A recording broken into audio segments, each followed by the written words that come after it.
The idea that we should contort our culture, so ridiculously just to appease a theoretical risk that someone might say, well, I've arrived in this country from another country. I don't like dogs, therefore you've got to clear the park of dogs. Well, that really is pushing it. And I think the left could find almost above any other issue, if you start coming between the British people, and their family pets, you are in big trouble.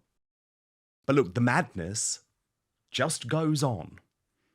Dog-free zones are now needed to make the outdoors less racist, the government in Wales has been told. Now, I actually couldn't believe this story, but Calvin Mackenzie has summed it up absolutely perfectly. He says, you couldn't make this up.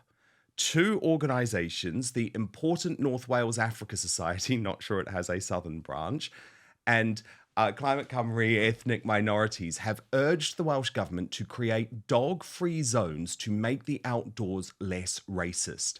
Labour's Welsh administration says it is committed to creating an anti-racist nation by 2030. Now, Calvin says they could start by Welsh people stopping hating the English. Labour needn't bother themselves about 2030, as I guarantee this mob of socialist half-wits will be slung out by reform in the Senate elections in 2026. My bet is that Farage's team will receive around 35% of the vote, and possibly higher if the North Wales Africa Society can be persuaded to campaign for Labour.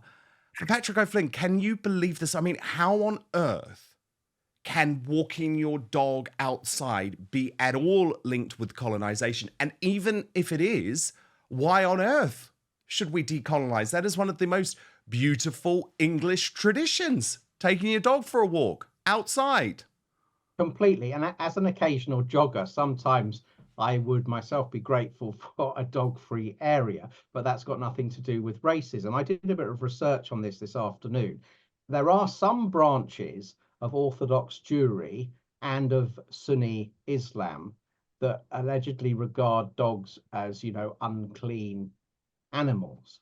But, owning dogs, Britain is a nation of dog lovers. The idea as well, I'm not aware of any concerted call from anyone in either of those communities to ban people walking their dogs in parks. And the idea that we should contort our culture, so ridiculously just to appease a theoretical risk that someone might say, well, I've arrived in this country from another country. I don't like dogs, therefore you've got to clear the park of dogs. Well, that really is pushing it. And I think the left could find almost above any other issue, if you start coming between the British people, and their family pets, you are in big trouble. Tom Sullivan, what did you make of this one?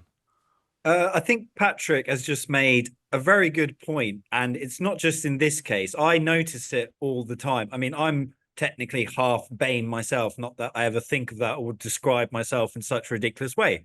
But the sad reality is that more often than not, these ridiculous schemes are come up with by those same types of university educated, not that well educated, university brainwashed, shall we say, white middle class people, and they make these suggestions on behalf of ethnic minorities. And the sad thing is, when people see, people who are actually busy at work most of the time, see these headlines, they assume naturally that it's coming from these communities themselves. So these do-gooders are actually increasing the tension between communities, the word that Starmer loves to say instead of the British public, the communities. They're increasing the tension with all this nonsense. And it's impossible to, for me at least, maybe you guys can do it, to detangle and straighten out all of this nonsense. So it's a climate change group called Climate Cymru BAME. So I thought climate change is one of those, if it is, as what they say, is one of those things which doesn't discriminate because it affects the world as a planet, but somehow they've managed to put that together. And what on earth does climate change have to do with taking your dog for a walk? It's nonsense. But first, I love the holidays. It's my favourite time of year in many ways. Got my Christmas tree up already. But I find it can be very demanding going to all the events, dinners, looking for gifts, and planning the day itself. Every year I tend to burn out quicker than the last, and it may have something to do with the fact I'm getting a little bit older. But this year, I don't plan to burn out at all.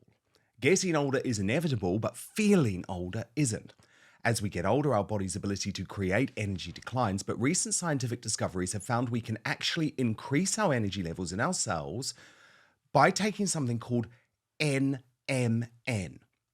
Now, NMN has been shown to increase energy and endurance, activate our body's ability to burn fat, enhance mental function and health, improve blood pressure, regulate blood sugar levels, and support many other health markers.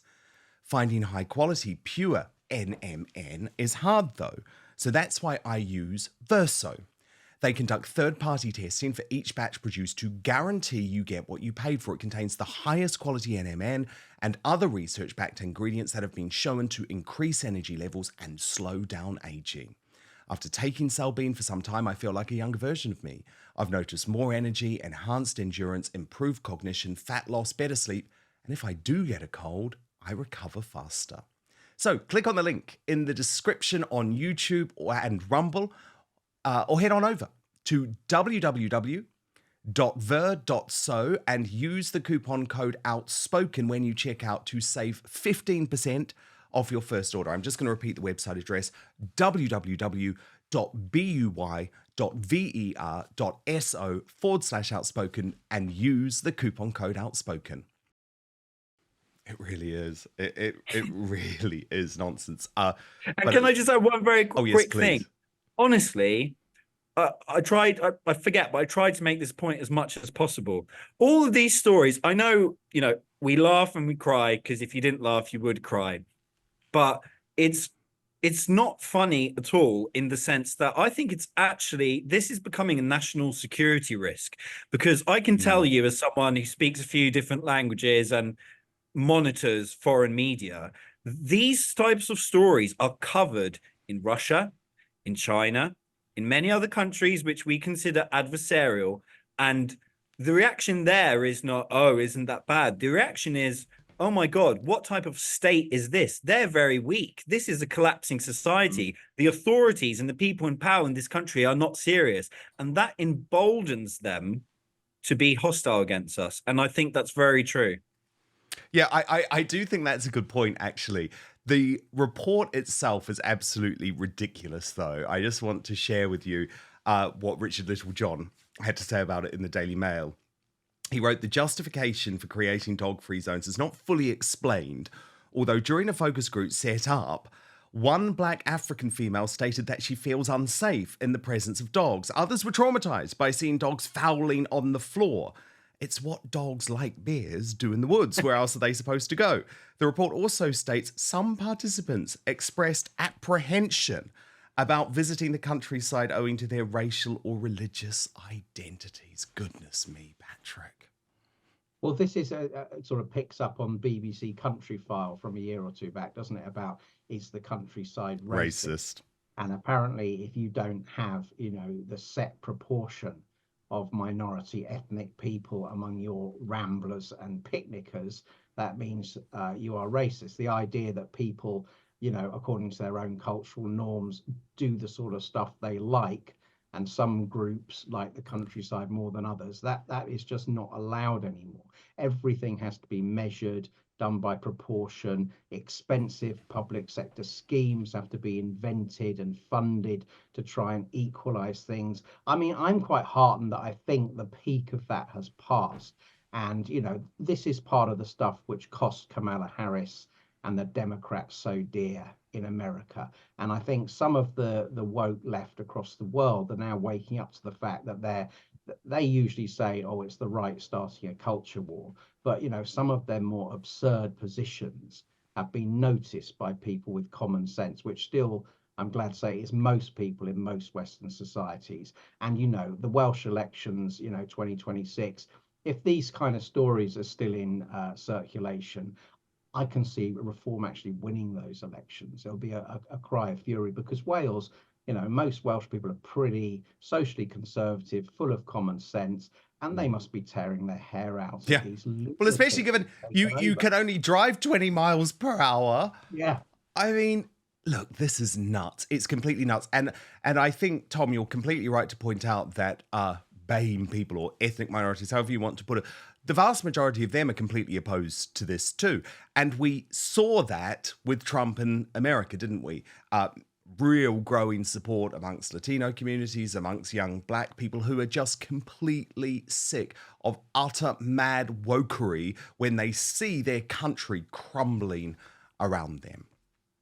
Thank you so much for watching Dan Wootton Outspoken. Please click on my face just to the bottom left to subscribe to this brand new independent news source and turn on the notification bell so you'll be alerted to our brand new live shows, uncancelled interviews, and special royal episodes.